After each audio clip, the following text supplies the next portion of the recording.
ये स्टोरी मैं आपको एक लड़की के पॉइंट ऑफ व्यू से बताऊंगा। अगर आपने इस स्टोरी का पार्ट 1 नहीं देखा है तो पहले आप मास्क मैन पार्ट 1 जाकर ज़रूर देख ले। तो आखिर मैं उस कार पार्किंग से निकल कर सही सलामत अपने घर पहुंच गई। जैसे ही मैं अपने घर को पहुंची तो मैंने सुना कि मेरे घर का फ़ोन लगातार बज रहा है। मैंने दरवाज़ा खोला, लाइट ऑन की और फ़ोन रिसीव किया। ये फ़ोन मेरे दोस्त साहिल का फ़ोन था। वो मुझसे बस यूं ही बात करना चाहता था। मैंने उसे वो सब बता दिया जो आज मेरे साथ कार पार्किंग में हुआ था। ये सुनकर उसने मुझसे कहा कि वो फ़ौरन ही मेरे पास आ रहा है। तो मैंने उससे कहा कि मैं अब ठीक हूँ, घबराने की बात नहीं है। फिर उसने कहा कि तुम अपना ख्याल रखो और किसी भी तरह की कोई परेशानी हो तो मुझे फ़ौरन फ़ोन करना। मैंने कहा मैं ज़रूर करूँगी और अब मैं नहाने जा रही हूँ ताकि सुकून की नींद सो सकूँ। और फिर फ़ोन रख दिया। फिर मैंने अपना सामान उठाया और कमरे में चली गई।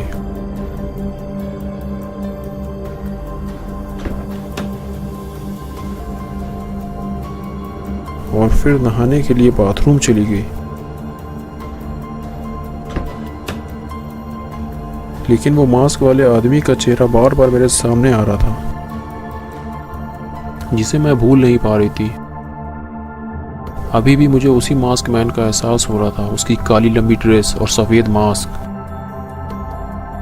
और वो भूरी भूरी आंखें मुझे अभी भी डरा रही थी, जैसे वो मेरे करीब हो, बहुत ज़्यादा करीब, और वो मुझे देख रहा हो। कितना सुकून मिल रहा है मुझे ठंडे पानी से नहा के। लेकिन मेरे दिमाग में कुछ हलचल महसूस हो रही थी और मुझे फिर उसी चेहरे का एहसास हो रहा था, जैसे वो मेरे आसपास ही हो। लेकिन मैं उसे भूल जाना चाहती थी, लेकिन भूल नहीं पा रही थी। और भूलती भी कैसे जब वो मेरे पास ही मौजूद था। और फिर अचानक डस्टबिन गिरने की आवाज़ आई।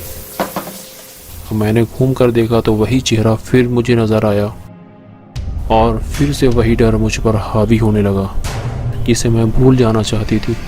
मैंने फ़ौरन कपड़े पहने और धीरे धीरे आगे बढ़ने लगी। मैं कंफर्म करना चाहती थी कि ये मेरा वहम तो नहीं है। लेकिन वो बाथरूम के बाहर ही खड़ा हुआ था और इस बार उसने मेरे किचन से मीट काटने वाला छुरा भी उठा लिया था। अब मैं बाथरूम से बाहर भी नहीं जा सकती थी। मैं धीरे धीरे पीछे हटने लगी और दरवाज़ा बंद कर दिया। लेकिन अच्छी बात तो ये थी कि मेरे बाथरूम में एक विंडो थी जिससे मैं बाहर निकल सकती थी। तो मैंने उसी के रास्ते बाहर निकलने का फ़ैसला लिया और मैं वहाँ से बाहर निकल गई। लेकिन मेरे बाहर निकलते ही मेरे चेहरे पर तेज़ रोशनी पड़ी और जब मैंने ध्यान से देखा तो ये मेरे दोस्त साहिल की कार थी। ये देखकर मैं बहुत खुश हुई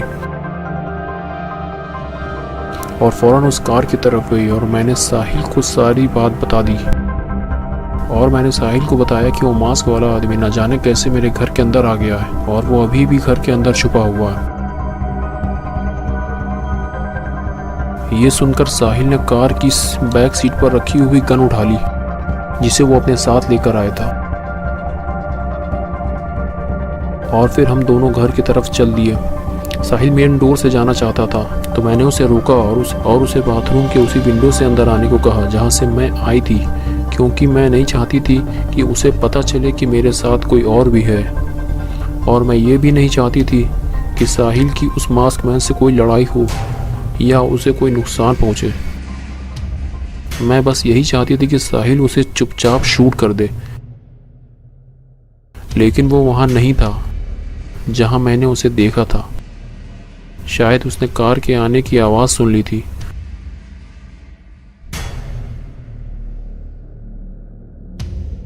और वो मेन डोर पे छुरा लेकर बैठा हुआ था। साहिल जब पीछे हटने लगा तो मैं बाहर आई। साहिल उससे टकरा गया। तभी उसने साहिल को देखा वो गन के साथ और तभी उसने मुझे खींचकर मुझ पर चाकू रख दिया और साहिल को पीछे हटने को बोलने लगा। लेकिन साहिल भी उस पर गन ताने हुए था और वो मास्क मैन भी मेरे गले पे तेज़ धार छुरा रखे हुए था कि साहिल ने थोड़ी सी भी हलचल की तो वो मेरा गला काट देगा।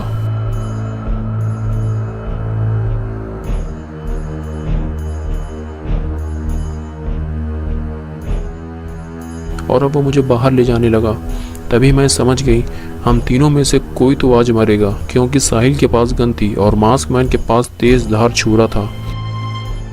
अगर साहिल ने गोली चलाई तो झटके से मेरी गर्दन भी कटेगी। और तभी गोली चलने की आवाज़ आई और वो गोली सीधे मास्क मैन के सर पर लगी।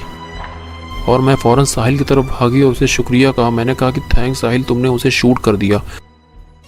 तभी साहिल ने मुझसे कहा कि मैंने उसे शूट नहीं किया, ज़रा पीछे मुड़ो और देखो कि किसने उसे शूट किया है।